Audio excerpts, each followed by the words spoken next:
അശാന്തി മാറ്റിയെടുക്കാൻ നമുക്ക് സാധിക്കില്ല എന്ന് നമ്മളെല്ലാം മനസ്സിലാക്കേണ്ടതായിട്ടുണ്ട്. അതുകൊണ്ട് മാറണം. ഇടതുപക്ഷ സർക്കാർ തീരുമാനം മാറ്റണം. തീരുമാനം മാറ്റുന്നില്ല എങ്കിൽ മാറ്റുന്നത് വരെയുള്ള സമരമുഖം ഇടതുപക്ഷ സർക്കാർ അഭിമുഖീകരിക്കേണ്ടി വരും എന്ന് ഐക്യജനാധിപത്യ മുന്നണിയും ഇന്ത്യൻ നാഷണൽ കോൺഗ്രസും പരസ്യമായി പലവട്ടം പറഞ്ഞു കഴിഞ്ഞു. ഞങ്ങൾ ഇപ്പോഴും അത് തുടരുന്നു, ആവർത്തിക്കും. ഈ സമരം അവസാനിപ്പിക്കില്ല. സഹോദരന്മാരുടെ സമരത്തോടൊപ്പം ഒട്ടിനിന്നുകൊണ്ട് കോൺഗ്രസിന്റെ പ്രവർത്തകന്മാർ ഈ സമരം ഏറ്റെടുത്തിരിക്കുന്നു. മനുഷ്യത്വം കാണിക്കാത്ത ഒരു സർക്കാർ.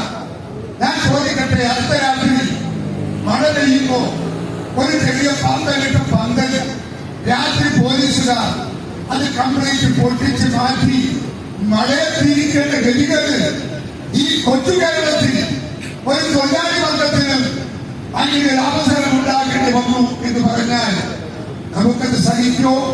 നമുക്കത് ഉൾക്കൊള്ളാൻ സാധിക്കോ? അതൊരു പരിഷ്കരണ സമൂഹത്തിന്റെ ലക്ഷണമാണോ? അതല്ല വലിയ സമ്പന്നന്മാരുടെ ഒരു സർക്കാർ വീര്യമാണോ എന്നത് ഈ രാജ്യത്തെ ജനങ്ങൾ ആലോചിക്കേണ്ടതാണ്.